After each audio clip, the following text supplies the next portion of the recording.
नमस्कार दोस्तों, स्वागत है आप सभी का अपने यूट्यूब चैनल पर। और जैसा कि हमने 8th क्लास की ज्योग्राफी वो शुरू की हुई है और इसके अंदर हम कुछ भारतीय औद्योगिक केंद्र और कुछ विश्व के औद्योगिक केंद्र के बारे में डिस्कस करने जा रहे हैं। और उन सभी के बारे में, उनके लोकेशन के बारे में, कब ये फाउंड किए गए थे, कब इनको जो है इस्टेब्लिश किया गया था, इन सभी के बारे में हम डिस्कस करने जा रहे हैं।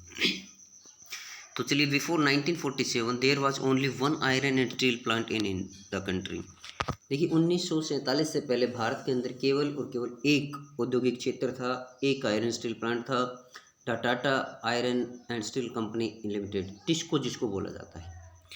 इस टिस्को की स्थापना टाटा जी जमशेद जी के द्वारा जमशेदपुर, क्योंकि इसका पहले कुछ और नाम था और बाद में जमशेद जी ने इसको वहाँ पर बसाया तो इसका नाम जमशेदपुर रख दिया गया था। और ये जो आपकी मिल है, ये जो आपकी इंडस्ट्री है, ये इंडस्ट्री आपकी सुवर्ण रेखा के तट पर, सुवर्ण रेखा जो, क्योंकि यहाँ पर एक आपके जो जमशेद जी के पुत्र और उनके एक सहयोगी, अंग्रेज सहयोगी अमेरिकन जो थे, वो काफ़ी दिनों तक तलाश करने के बाद उनको ये जो साइट मिले थे और सुवर्ण रेखा के तट पर इन्होंने इसे कोई एस्टैब्लिश किया था। इट वॉज प्राइवेटली ओवन, ये प्राइवेट इंडस्ट्री है, प्राइवेट उद्योग है। आफ्टर इंडिपेंडेंस, स्वतंत्रता के बाद क्या हुआ था, the government took the initiative and set up several iron and steel plants. स्वतंत्रता के भारत ने जो है इसकी अगुवाई की और फिर जो है विभिन्न प्रकार के आपके जो लौह और इस्पात केंद्रों की स्थापना की गई थी।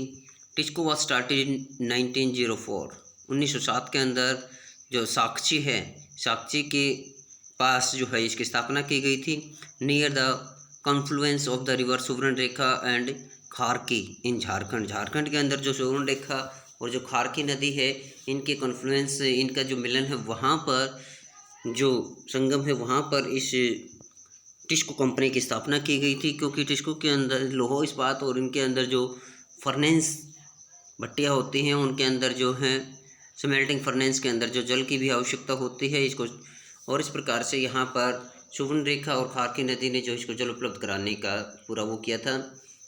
Letter on Sakchi was renamed as Jamshedpur. बाद में जो साक्षी गांव था, साक्षी गांव का नाम जो है जमशेदपुर रख दिया गया था, क्योंकि जमशेदपुर जी की ये फैक्ट्री थी, उसी के नाम पर उनकी याद को ताज़ा रखने के लिए इसका नाम जो है जमशेदपुर रख दिया गया था। Geographically Jamshedpur is the most conveniently situated iron and steel centre in the country. यदि हम भौगोलिक दृष्टि से देखें तो बहुत ही सुविधाजनक क्षेत्र में बसी हुई, स्थापित की हुई ये कंपनी है देश की। यहाँ से विभिन्न आपके कोयल फील्ड हैं और आपका जो रॉ मटेरियल्स है वो आसानी से उपलब्ध हो जाता है इस फैक्ट्री को। यहाँ पर देखिए, ये इसका आपको जो एक तरह से मैपिंग है वो दे रखी है। टू डालमा हिल, ये डालमा हिल्स है यहाँ पर, टू डालमा लेक, डालमा झील है यहाँ पर। इधर आपकी जो सुवर्ण नदी है, यहाँ पर एक चिड़ियाघर है और ये आपका साक्षी गांव है। ये टाटा स्टील वर्क्स है यहाँ पर आपका, और इधर ये जमशेदपुर गोल्फ कोर्स, एयरपोर्ट और कदमा, टाटा मेन हॉस्पिटल, ठीक है, जीपीओ वगैरह ये यहाँ पर बने हुए हैं। गोल्फ कोर्स है, ट्यूब्स डिवीज़न है, और इधर ये टाटा नगर रेलवे स्टेशन है, क्योंकि रेलवे का विस्तार जो है इसके लिए किया जाता है कि ताकि यहाँ पर, क्योंकि इसके अंदर यूज होने वाला जो माल है वो हैवी माल होता है, भारी होता है, इसके लिए जो है ट्रांसपोर्टेशन सिस्टम का डेवलप होना बहुत ज़रूरी होता है। तो इस प्रकार से ये आपका जो iron Tata and steel industry company है उसका जो एक तरह से लेआउट दिया हुआ है यहाँ पर। ये टेल्को है, ये location of iron and steel industry in Jamshedpur के अंदर है। किस प्रकार से ये इसका स्केच है आपके लिए। Sakchi was chosen to set up the steel plant for several reasons. देखिए, यहाँ पर क्वेश्चन अराइज वास कि साक्षी को ही यह प्लांट स्थापित करने के लिए क्यों चुना गया। तो इसके कई बहुत से कारण थे, जैसे कि this place was only 32 kilometre away from Kalimati station on the Bengal Nagpur railway line.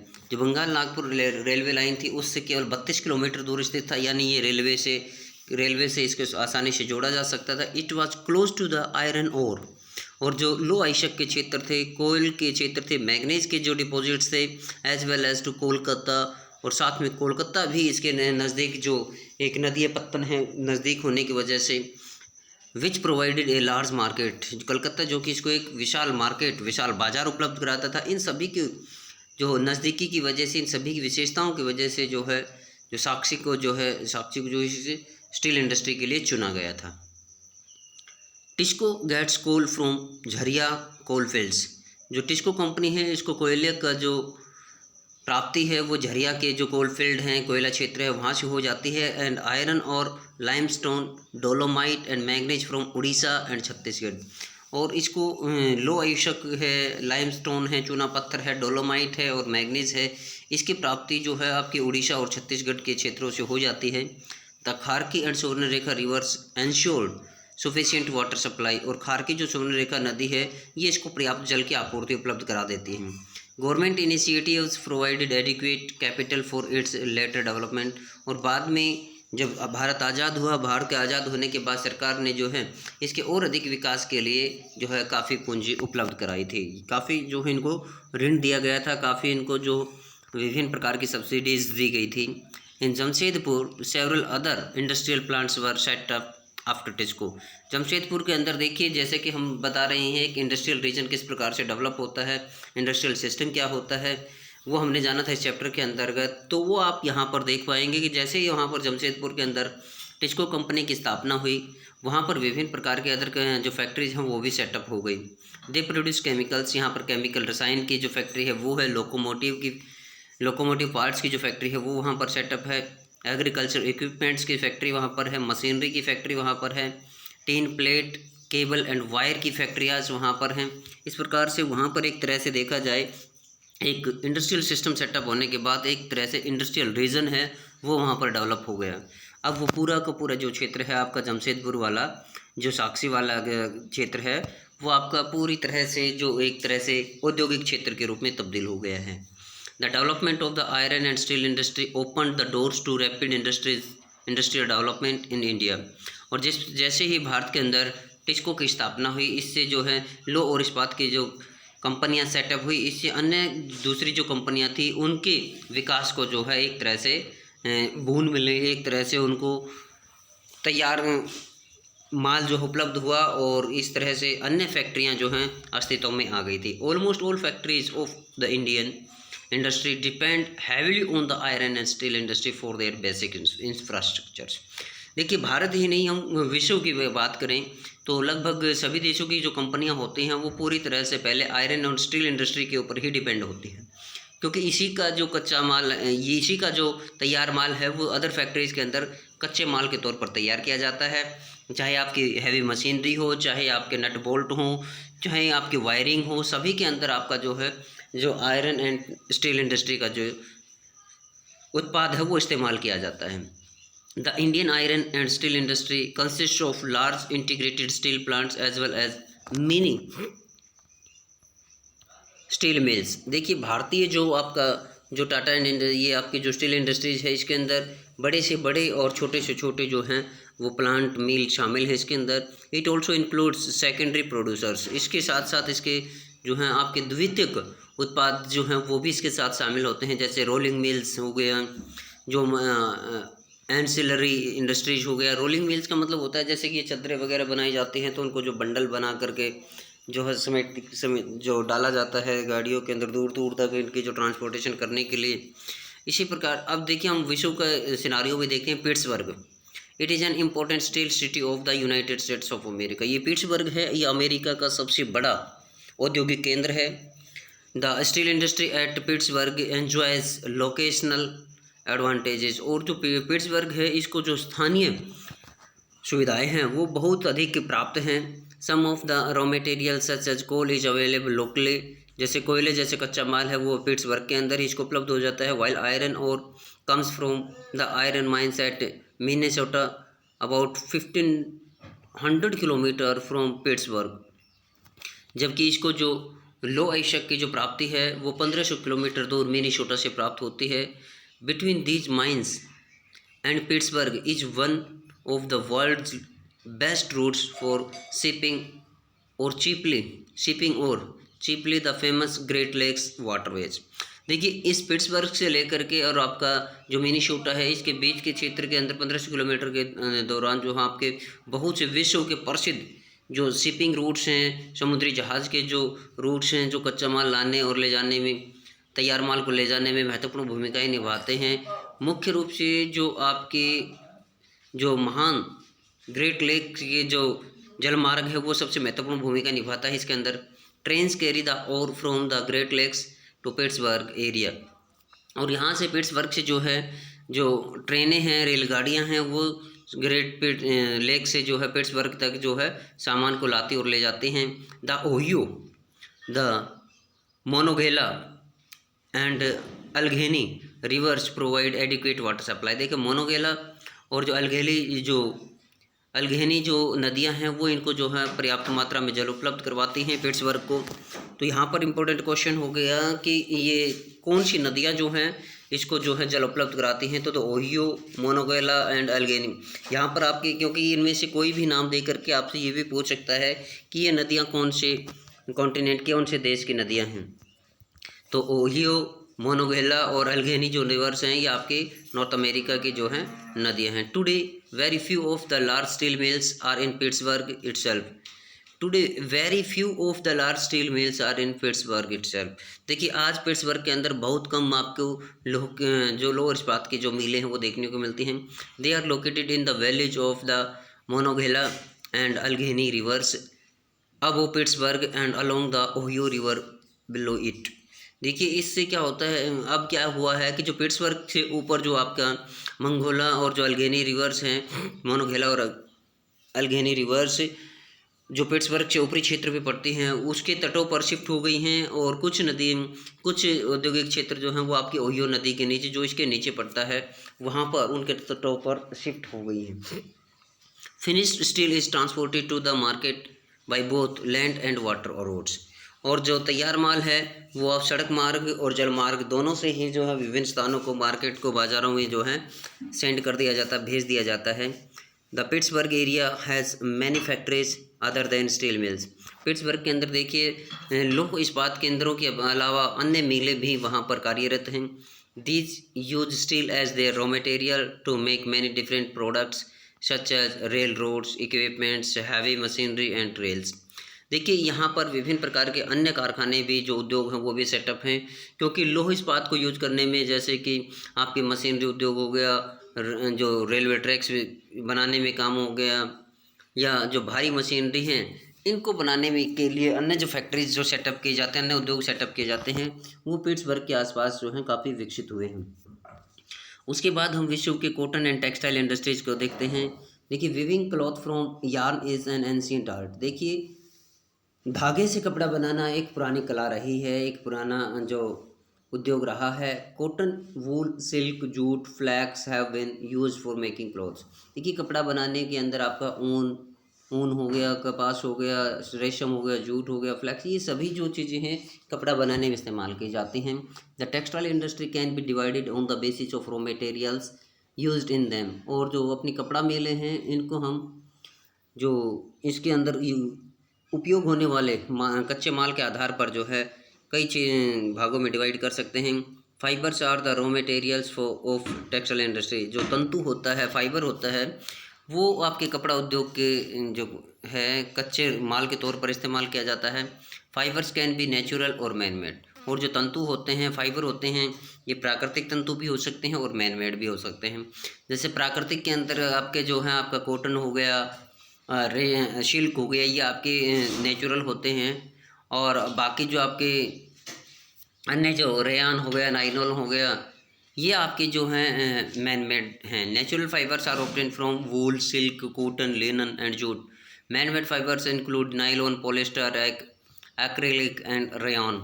ये जो कुछ मानव निर्मित और कुछ प्राकृतिक रेशे जो होते हैं, ये विभिन्न प्रकार का जो अपने कपड़े बनाने में इस्तेमाल किए जाते हैं। The cotton textile industry is one of the oldest industry in the world. जो अपनी कपड़ा मेले हैं, कपड़ा उद्योग है, ये विश्व का जो सबसे पुराना उद्योग है। Till the industrial revolution in 18th century cotton cloth was made using hand spinning techniques and looms. जब तक हमारे यहाँ पर औद्योगिक क्रांति नहीं हुई थी, उससे पहले जो 18वीं शताब्दी तक जो कपड़ा है वो हाथ से बनाया जाता था, यानी हथकरघा तकनीक के माध्यम से जो पहिए के ऊपर जो लूम होता है उसकी सहायता से कपड़ा तैयार किया जाता था। In 18th century power looms facilitated the development of cotton textile industry. और जैसे 18वीं शताब्दी के अंदर पावर लूम्स अस्तित्व में आए, इन्होंने जो कपड़ा मिले हैं उसको एक तरह से विकास के इसको गति प्रदान की। फर्स्ट इन ब्रिटेन, और ये जो कपड़ा मिले जो है पहले ब्रिटेन के अंदर सेटअप हुई, and later in other parts of the world, उसके बाद विश्व के अन्य क्षेत्रों के अंदर जो है, यानी कपड़ा मिल जो पहले सेटअप हुई कहाँ पर हुई, तो वो ब्रिटेन के अंदर हुई। Today India, China, Japan and USA are important producers of cotton textiles. आज भारत, चाइना, जापान और अमेरिका जो हैं वो कपड़ा उद्योग में अग्रणी देश माने जाते हैं। India has a glorious tradition of producing excellent quality cotton textiles.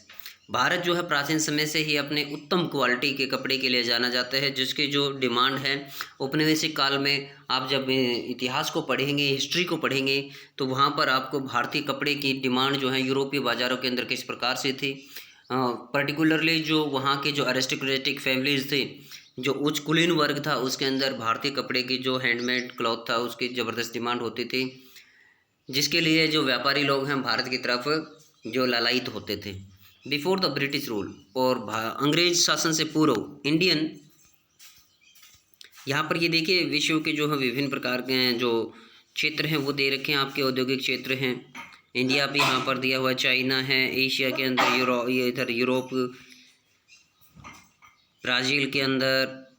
तो handspun and hand woven cloth already had a wide market. देखिए अंग्रेज़ों के आने से पहले भारत का हाथ से बना हुआ कपड़ा और हाथ से कता हुआ जो सूत था उसकी विश्व के अंदर ज़बरदस्त मांग थी। द मसलिन्स ऑफ ढाका, यहाँ पर देखिए विशेष नामों के साथ प्रसिद्ध थे, जैसे ढाका की जो मसलिन है वो काफ़ी विख्यात प्रसिद्ध थी। छींट्स ऑफ मुसलिनपट्टनम की छींट है वो जो प्रसिद्ध थी। कैलिकोज ऑफ कालीकट का जो कैलिको होता है सफ़ेद कपड़ा, वो काफ़ी प्रसिद्ध था। And gold road cotton of Burhanpur का जो गोल्ड रोड जो कॉटन था, जिसकी जो किनारियाँ होती हैं वो गोल्डन कलर की होती थी, वो काफ़ी प्रसिद्ध थी। Surat and Vadodara were known worldwide for their quality and design. Surat और वडोदरा जो हैं वो अपने विभिन्न प्रकार के जो उत्तम क्वालिटी के जो डिज़ाइन तैयार किए जाते थे उनके लिए भारतीय जो मार्केटें हैं, जो भारतीय केंद्र हैं सूती वस्त्र के अंदर, ये विश्व के अंदर विश्वविख्यात थे। But the production of hand woven cotton textile was expensive and time consuming.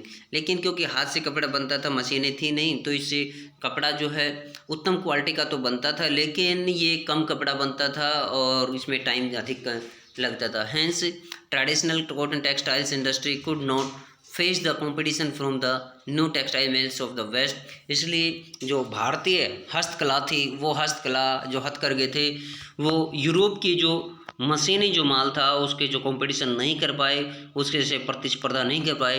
Which produced cheap and good quality fabrics through mechanised industrial units. क्योंकि इसके अंदर क्या होता था, मशीनों के माध्यम से जो है जो फाइबर है वो बिल्कुल बारीक और उतने जो अच्छी किस्म का जो है धागा बनाया जाने लग गया था, सस्ता धागा बनना शुरू हो गया था, जो कि हाथ से संभव नहीं था। The first successful mechanised textile mill was established in Mumbai in 1854। Bharat के अंदर इस प्रकार की जो पहली मिल है वो 1854 के अंदर मुंबई के अंदर जो स्थापित की गई थी। The warm moist climate, a port for importing machinery, availability of raw material and skilled labour resulted in rapid expansion of industry in the region. और मुंबई क्षेत्र के अंदर इस प्रकार के जो विकास है कपड़ा मिलों का, ये क्यों हो पाया, इसकी वजह से देखिए क्योंकि यहाँ का जो गर्म क्लाइमेट है, नमी वाला जो जलवायु है, यहाँ पर विभिन्न प्रकार की जो बंदरगाहें आपको देखने को मिलती हैं। क्योंकि गुजरात की तरफ चले जाएँ तो आपके सूरत, कांडला, और नीचे मुंबई की तरफ चले जाएँ तो नावा सेवा, और जो मुंबई बंदरगाह है मुंबई, जो कि अपने प्राचीन समय से ही अपने व्यापार के लिए जाने जाती है। तो यहाँ से ये सभी उपस्थितियाँ और यहाँ पर जो स्किल्ड लेबर थी उसकी वजह से यहाँ पर जो है कपड़ा उद्योग का काफ़ी विकास हो पाया था, जिसकी वजह से ये एक तरह से इंडस्ट्रियल रीजन जो है बनने में सफल हो गया। Initially this industry flourished in the states of Maharashtra and Gujarat because of favourable humid climates. शुरू के अंदर ये जो अपनी कपड़ा मिलें हैं ये आपके महाराष्ट्र और गुजरात के आसपास से जो है विकसित हुई, क्योंकि यहाँ का जो जलवायु थी वो इसके फैक्ट्री के लिए, इस उद्योग के लिए काफ़ी अनुकूल थी। But today humidity can be created artificially, लेकिन आज आर्द्रता को जो है वो कृत्रिम रूप से जो डेवलप किया जा सकता है। And raw cotton is a pure and not weight losing raw material, क्योंकि जो कच्चा माल कपास है वो शुद्ध होती है, शुद्ध होने की वजह से, प्योर होने की वजह से इसके अंदर जो है वजन जो है कम होने की भी संभावना नहीं होती। So this industry was spread to other parts of the country also, इसलिए ये देश के अन्य भागों के अंदर भी इस प्रकार के जो है कपड़ा मिलें फैल गई हैं। ये प्रमुख तौर पर Coimbatore, Kanpur, Chennai, Ahmedabad, Mumbai, Kolkata, Ludhiana, Puducherry and Panipat are some of other important centres. ये कुछ महत्वपूर्ण सेंटर्स हैं जो भारत के प्रमुख कपड़ा औद्योगिक क्षेत्र हैं। तो आज हमने कपड़ा उद्योगों तक ही जाना है। नेक्स्ट वीडियो के अंदर हम डिस्कस करेंगे ओसाका प्लस, चलो इसको थोड़ा सा बचता है, ओसाका और अहमदाबाद, इसको हम आज कंप्लीट कर ही लेते हैं। इट इज़ लोकेटेड अहमदाबाद कपड़ा मिल के लिए काफ़ी विख्यात है। It is located in Gujarat on the banks of the Sabarmati river, यानी अहमदाबाद जो है साबरमती के तट पर बसा हुआ गुजरात के अंदर एक प्रमुख औद्योगिक क्षेत्र है। The first mill was established इन 1859, यानी आपकी जो मुंबई में 1854 में एस्टेब्लिश की गई थी, उसके ठीक 5 साल बाद यहाँ पर भी एक कपड़ा मिल जो है स्थापित हो गई थी। It should become the second largest textile city of India after Mumbai के बाद यह दूसरी सबसे विशाल यूनिट बन गई थी कपड़ा मिल की। Ahmedabad was therefore often referred to as the Manchester of India. तो वेरी इंपॉर्टेंट क्वेश्चन यहाँ पर अराइज हो गया कि which city is known as the Manchester of India, Bharat के मैनचेस्टर के नाम से कौन से शहर को जाना जाता है? तो Ahmedabad is known as Manchester of India. तो favourable locational factors were responsible for the development of the textile industry in Ahmedabad. यहाँ पर जो अनुकूल जो आपकी जो लोकेशन थी उसकी वजह से, और यहाँ पर जो अनिवार्य जो इसके विकास के लिए जो अनिवार्य फैक्टर्स हैं, कारक हैं, उनकी उपस्थिति की वजह से अहमदाबाद जो है कपड़ा मिल के लिए काफ़ी प्रसिद्ध हो गया था। Ahmedabad is situated very close to cotton growing areas, क्योंकि यहाँ पर कपड़ा जो कपास उत्पादन के क्षेत्र हैं वो बिल्कुल आसपास हैं, जिससे की वजह से अहमदाबाद जो है काफ़ी सस्ते मजदूर यहाँ पर मिल जाते हैं और कच्चा माल जो स्थानीय तौर पर उपलब्ध होने से इसकी जो कॉस्ट है वो कम आती है। Ahmedabad is situated very close to cotton growing, this ensures easily availability of raw materials, इससे जो आसानी से यहाँ पर कच्चा माल उपलब्ध हो जाता है। The climate is ideal for spinning and weaving, और यहाँ की जो जलवायु है वो स्पिनिंग और वीविंग के लिए उपयुक्त है। The flat terrain and easy availability of land is suitable for the establishment of the mills, और यहाँ की जो धरातलीय स्थिति है वो आसानी से यहाँ पर जो हम मिलें स्थापित करने में काफ़ी अनुकूल साबित हुई हैं, उपयोगी साबित हुई हैं। The densely populated states of Gujarat and Maharashtra provide both skilled and semi skilled labour, और गुजरात जहाँ पर की जनसंख्या काफ़ी अधिक है, तो गुजरात और महाराष्ट्र यहाँ पर जो हैं कुशल और अकुशल दोनों प्रकार के मजदूर जो आसानी से उपलब्ध हो जाते हैं। Well developed road and railway network permits easy transportation of textiles to different parts of the country, thus providing easy access to the market। जिससे यहाँ पर देखिए जो विभिन्न प्रकार के सड़क मार्ग हैं, रेल मार्ग हैं, ये होने की वजह से जो आसानी से ये अपने तैयार माल को विभिन्न प्रकार के क्षेत्रों तक पहुँचा सकते हैं। Mumbai port near by facilitates import of machinery and export of cotton textiles. देखिए मुंबई जो बंदरगाह है वो पास होने की वजह से यहाँ से विदेशों से विभिन्न प्रकार की मशीनों का आयात किया जा सकता है और तैयार माल को आसानी से जो यहाँ से बाहर भेजा जा सकता है। But in recent years Ahmedabad textile mills have been having some problems, लेकिन कुछ हाल के वर्षों में देखा जाए तो अहमदाबाद की जो कपड़ा मिलें हैं इनके अंदर विभिन्न प्रकार की समस्याओं का उनको सामना करना पड़ा है। Several textile mills have close down, बहुत सी जो कपड़ा मिलें वो बंद हो गई हैं। This is primarily due to the emergence of new textile centers in the country as well as non upgradations of machines and technology in the mills of Ahmedabad। ये इस वजह से हुआ क्योंकि अहमदाबाद के जो मिल मालिक थे वो अपने मिलों को जो है अपग्रेड नहीं कर पाए, या अन्य क्षेत्रों के अंदर विभिन्न प्रकार के उत्तम टेक्नोलॉजी से रिलेटेड, लेटेस्ट टेक्नोलॉजी से रिलेटेड जो हैं आपकी मिलें स्थापित हो गई थी। उसके बाद हम देखते हैं ओसाका देखिए, it is an important textile centre of Japan. Osaka जो है ये जापान का महत्वपूर्ण औद्योगिक केंद्र है। Also known as the Manchester of Japan.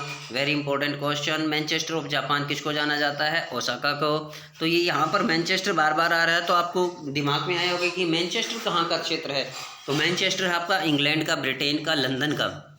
The textile industry developed in Osaka due to the several geographical factors. और ओसाका के अंदर जो कपड़ा मिले हैं इनके स्थापित होने में वहाँ की जो भौगोलिक परिस्थितियाँ थी, भौगोलिक कारक थे, उन्होंने महत्वपूर्ण भूमिका निभाई।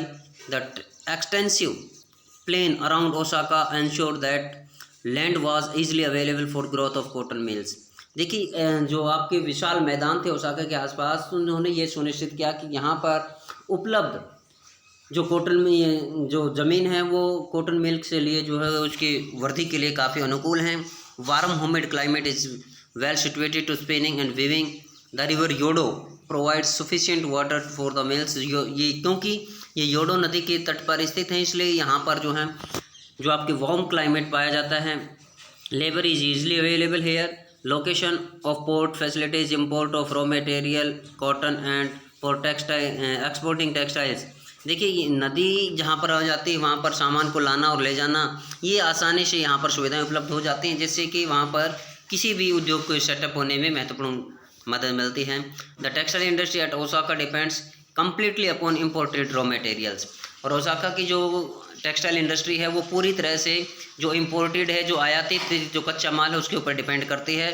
Cotton is imported from Egypt, India, China and USA. और यहाँ के लिए कपास का आयात जो है मिस्र, भारत, चाइना और यूएसए से किया जाता है, अमेरिका से किया जाता है। The finish products is mostly exported and has a good market due to good quality and low price. देखिए यहाँ का जो तैयार माल है वो जो काफ़ी तरह से विश्व आपका निर्यात के लिए यहाँ पर माल तैयार किया जाता है, क्योंकि मार्केट इसके लिए अच्छे उपलब्ध है और माल की उपलब्धता अधिक है, क्वालिटी अच्छी है और इस पर जो है लागत है वो काफ़ी कम आती है, जिसकी वजह से अच्छा प्रॉफिट ये कमा पाते हैं। दो it is one of the important textile cities in the country. यद्यपि ये इस देश की जो महत्वपूर्ण औद्योगिक क्षेत्र है, औद्योगिक शहर है। Of late the cotton textile industry, जबकि जो कॉटन टेक्सटाइल इंडस्ट्री है Osaka has been replaced by other industries. Osaka का जो कपड़ा उद्योग है यहाँ पर विभिन्न प्रकार की अन्य फैक्ट्रियाँ यहाँ पर सेटअप हो गई हैं, such as iron and steel industry यहाँ पर सेटअप हो गई है। मशीनरी उद्योग यहाँ पर आ गया है, शिप बिल्डिंग यहाँ पर आ गई, समुद्री जहाज बनाने का, ऑटोमोबाइल्स की फैक्ट्रियाँ यहाँ पर सेटअप हो गई है and electrical equipments and cement. विभिन्न प्रकार के जो उद्योग यहाँ पर सेटअप हुए हैं, जिसकी वजह से इस क्षेत्र के अंदर जो है काफ़ी ये एक तरह से जो औद्योगिक सिस्टम था, औद्योगिक सिस्टम जो है एक विशाल औद्योगिक रीजन के अंदर तब्दील हो गया।